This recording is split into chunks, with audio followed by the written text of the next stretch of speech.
Welcome back dito sa channel natin. Andito tayo ngayon sa Green Hills. Ito pala ang kauna-unahan nating update sa Green Hills Redevelopment Project ngayong 2025. Ito na pala ang latest na progress matatapos na ang bagong mall extension.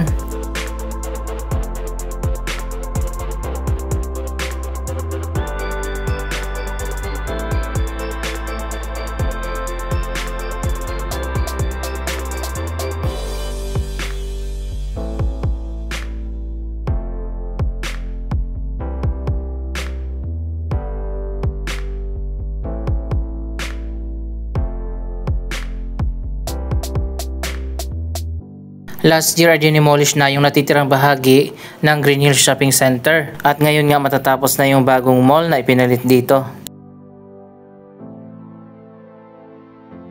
60 billion pesos ang inilaan ng Ortigas & Company para sa redevelopment ng buong Green Hills Shopping Complex. Nauna na nga itinayo at binuksan na yung mas malaking mall dun sa kabila at sa mga susunod na taon, ang iba pang mga buildings at mga shopping mall dito sa Green Hills ay magkakaroon din ng redevelopment.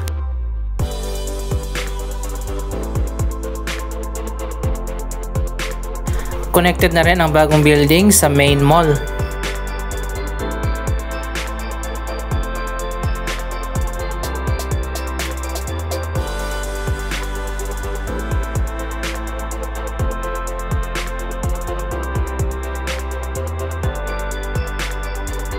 So ayan guys, mas lalo pang lumawak ang area ng bagong Green Hills Mall.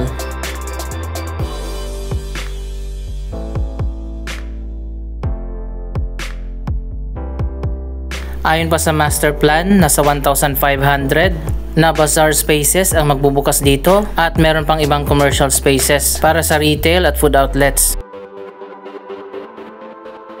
May mga nagbukas na rin na bagong restaurants dito sa harap. Ito ang main mall na napakalawak ang area, napakaganda rin dyan sa loob. Ang bagong Green Hills Mall ay isang upscale mall. Nasa taas naman ito ang GH Tower, isang office building.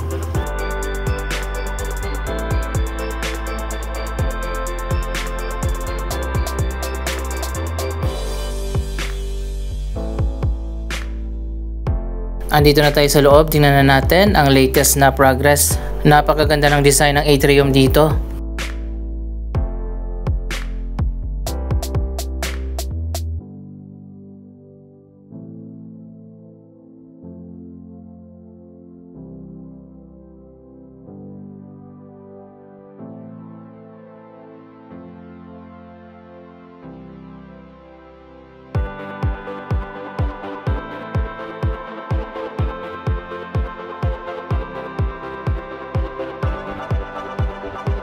Diretso muna tayo dito sa rooftop kasi parang uulan, nandito ang Sky Garden.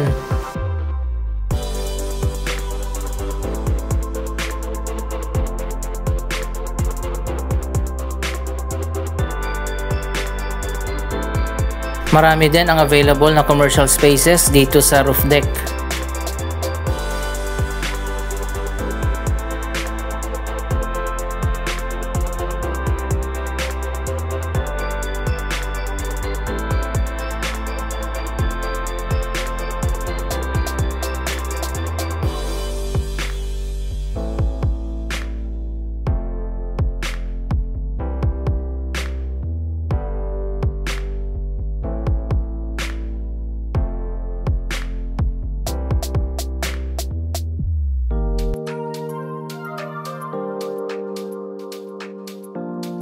Ito yung glass na nakikita natin doon sa taas ng atrium.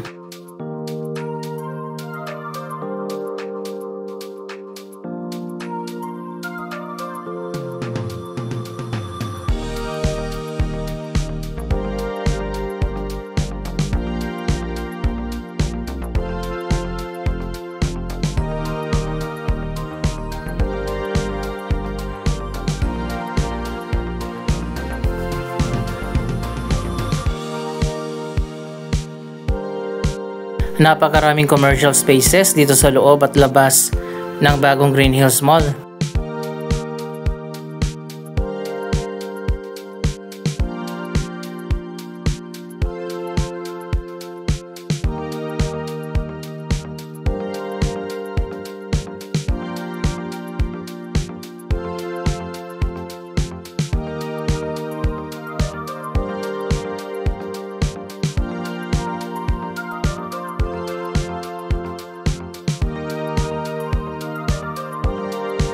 Connected din dito sa Sky Garden ang GH Tower at may mga fountain din dito.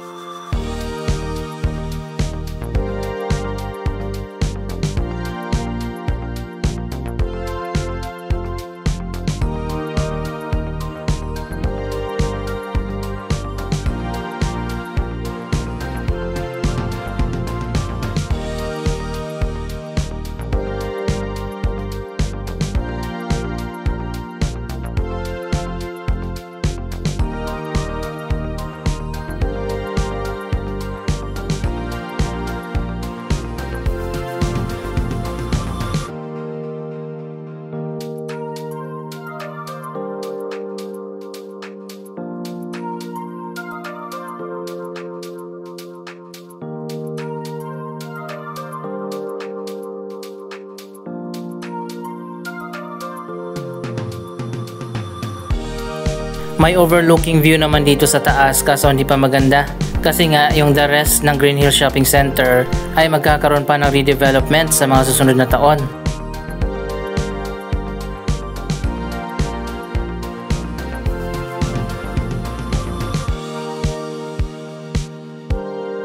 Nasa 6th floor pala ng mall ang Sky Garden.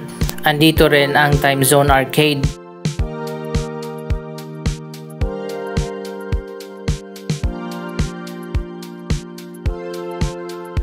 Ang lawak din ng time zone dito. Ang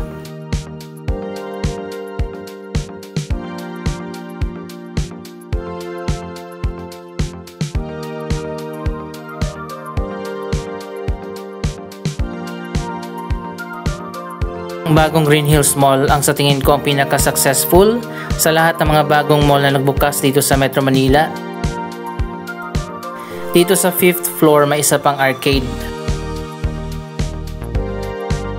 Andito rin ang cinemas.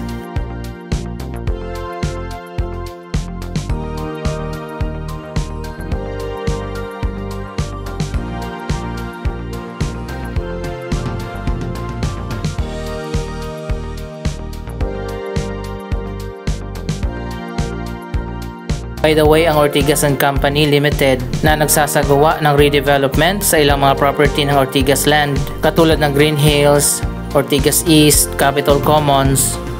Ang Ortigas & Company Limited ay binubuo ng dalawang malalaking developer dito sa ating bansa, ang SM at ang Ayala, kaya naman makikita natin sobrang ganda ng mga projects dito.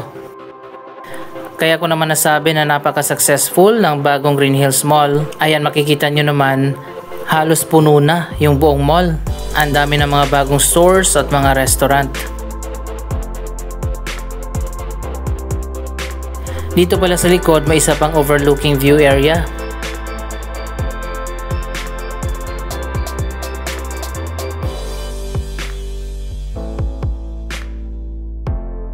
Ayan, makikita natin dito ang ilan sa mga SM owned brand katulad ng Our Home, Ace Hardware, Watsons at marami pang iba.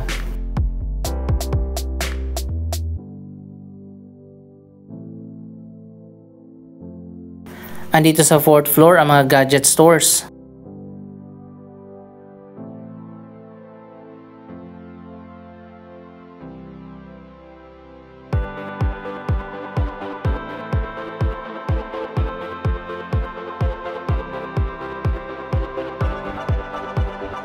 Dito naman sa dulo may isa pang bagong arcade.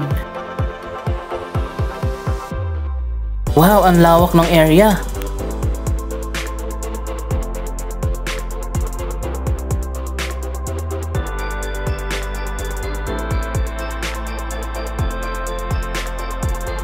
Dito sa level 3 halos puno na talaga ng iba't iba mga stores.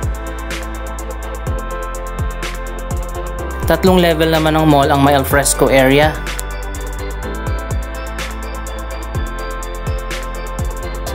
May mga bagong restaurant na rin dito.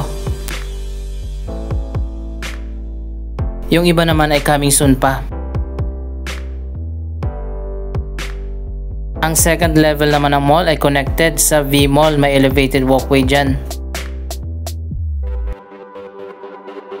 Ito naman yung area na connected doon sa bagong mall extension. Kapag natapos na yon, bubuksan na tong area na to at connected na yung dalawang mall.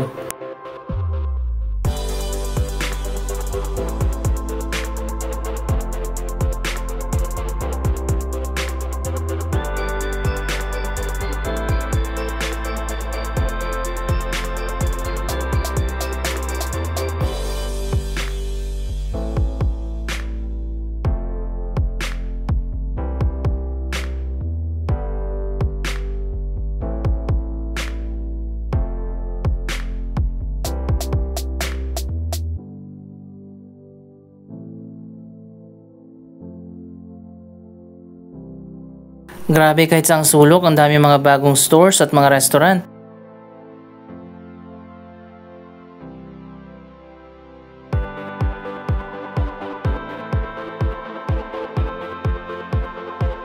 Malalaki din ang mga flagship stores dito.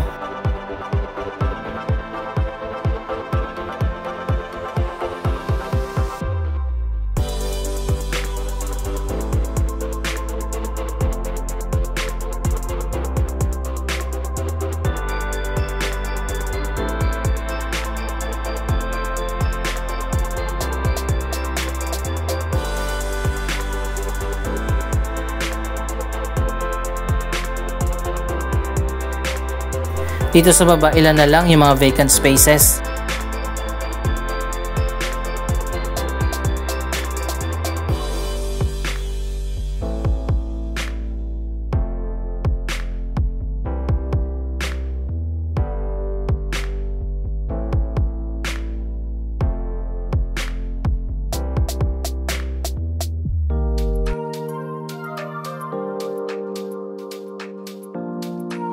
Dito muna tayo sa likod ng mall, tingnan natin ang latest na update sa iba pa mga projects dito.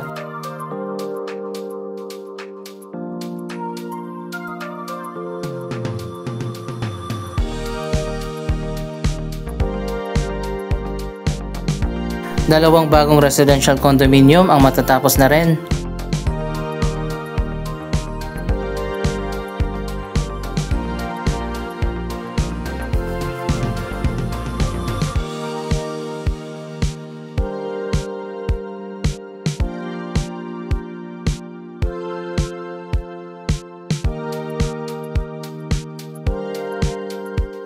Mas pinaganda din ang linear park dito.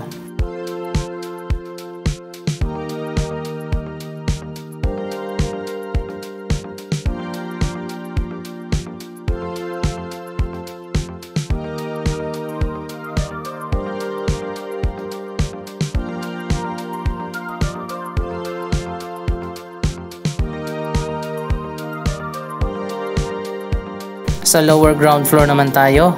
Nagbukas na dito ang Ace Hardware. Andito rin ang ilang mga bank. Marami ding mga restaurant dito sa lower ground floor. Andito rin ang supermarket at food court. Ayan, bukas na yung bagong Popeyes dito. Ito ang food base sa lower ground floor. Pero konti lang yung food outlets dito. Sana dumami pa. Napakaganda pa naman ang food court.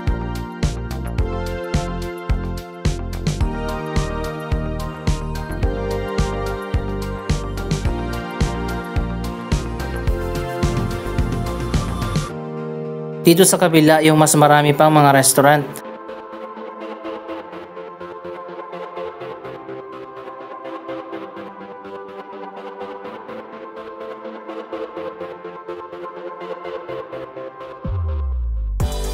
So ayun guys, kita nyo naman kung gaano kalawak ang bagong Green Hills Mall.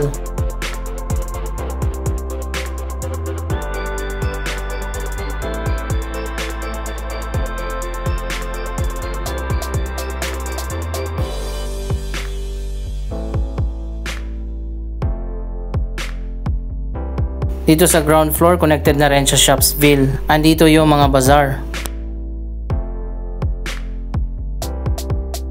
Ito yung bagong mall extension. Kapag binuksan na yan, mas lalo pang lalawak yung area. Anong masasabi nyo sa progress ng redevelopment ng Green Hills Shopping Complex? Mag-comment lamang dyan sa baba ng inyong mga reaksyon.